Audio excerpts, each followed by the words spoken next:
A few weeks ago, I saw a Facebook post from actress Sanaa Lathan. I've followed Miss Lathan for a while now because she was in one of the most significant movies of all time, in my estimation. More on that later. Miss Lathan put up a story from Huffington Post titled, "Why I'm Tired of Seeing White People on the Screen." The article was about the need for diversity in movies.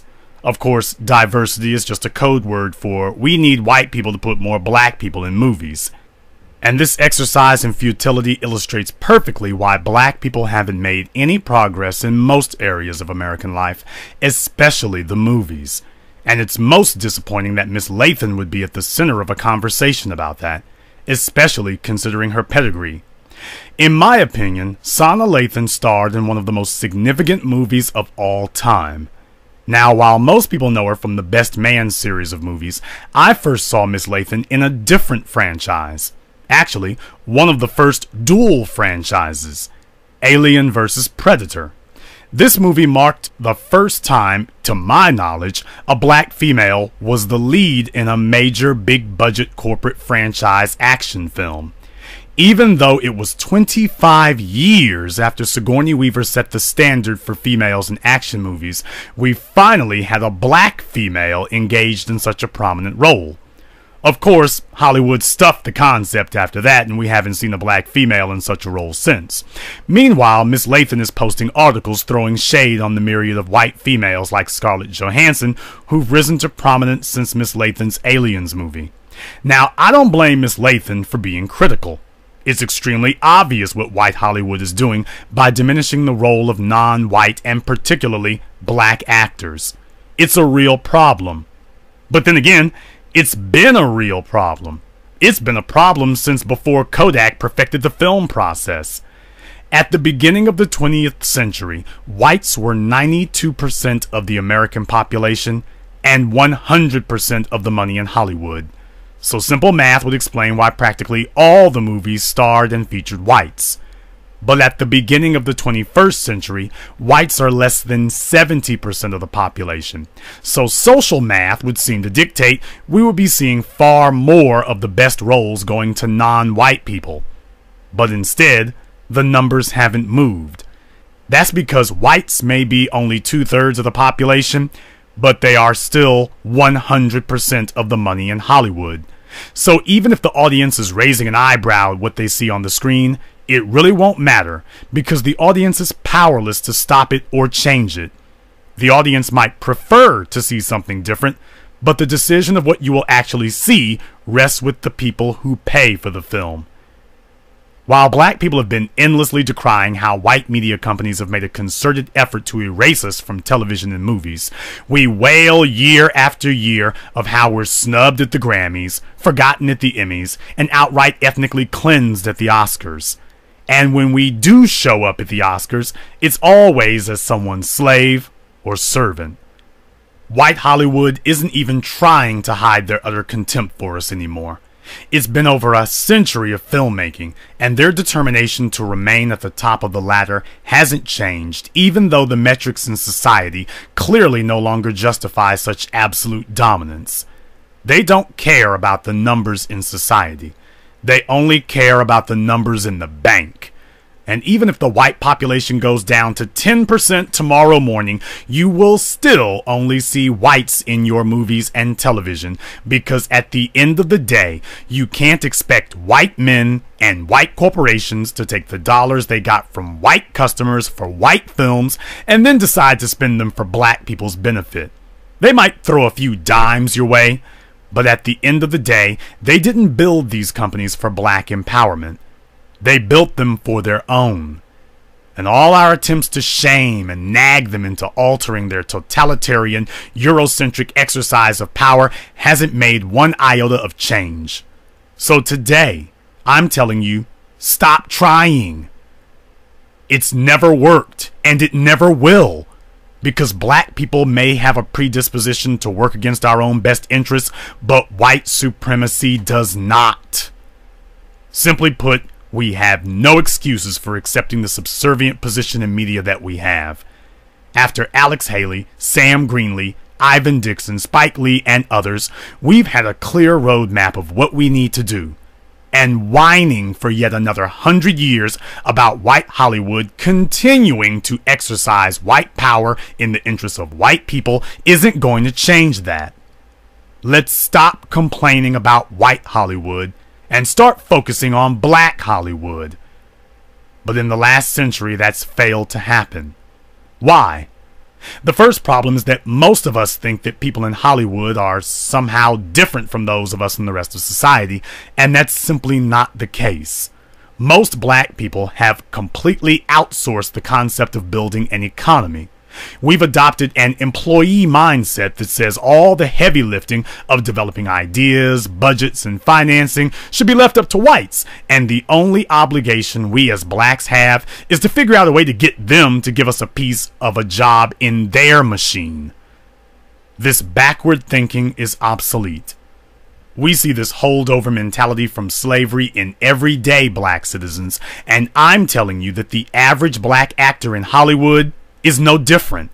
They're perfectly content to take the crumbs that these movie houses they endlessly whine about discriminating against them flick off the table so they can go and buy a handbag or an expensive sports car. They'll floss on MTV or some gossip website, and they have no problem with white supremacy at all. Until they can't get another crumb flicked at them. Then it's off to scream bloody murder. I say forget the crumbs. It's time for us to take the whole pie. So why haven't we done it? First, as I explained, the average black actor isn't looking for power. They're simply looking for a job. Secondly, we don't actually have faith that we can do what the white studios are doing. Most black people who get involved in media are completely unable to script compelling dialogue, an interesting story, or build strong characters. In other words, most black people who get involved in entertainment don't take the time or effort to actually learn and excel at their craft. Not in writing, not in directing, not in cinematography, and not in acting. So it's very hard to feel confident to challenge people who have mastered the art of filmmaking when you know in your heart that you haven't. And most black people in Hollywood know they haven't.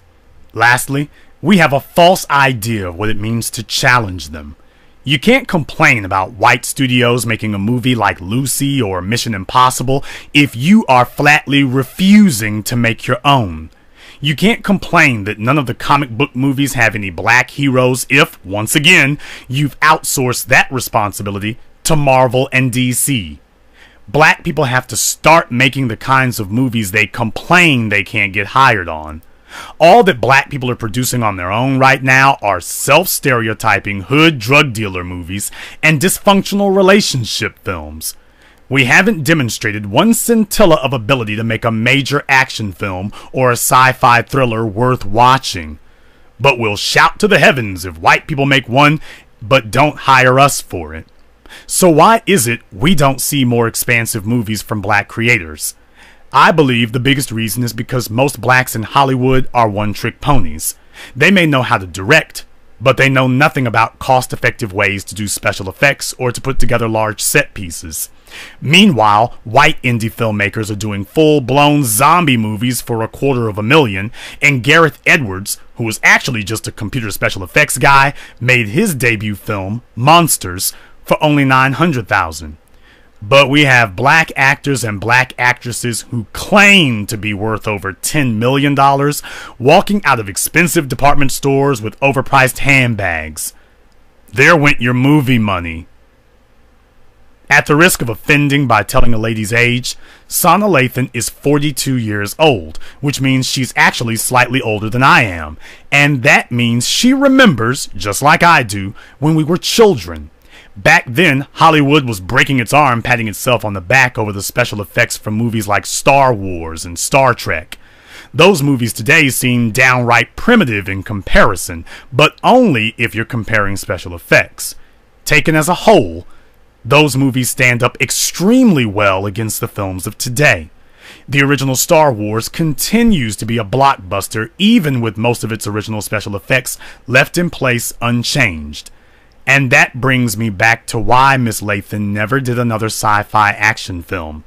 If those movies were good enough for George Lucas and Paramount back then, Why isn't that type of filmmaking good enough for us today? Remember all the ships from Star Wars?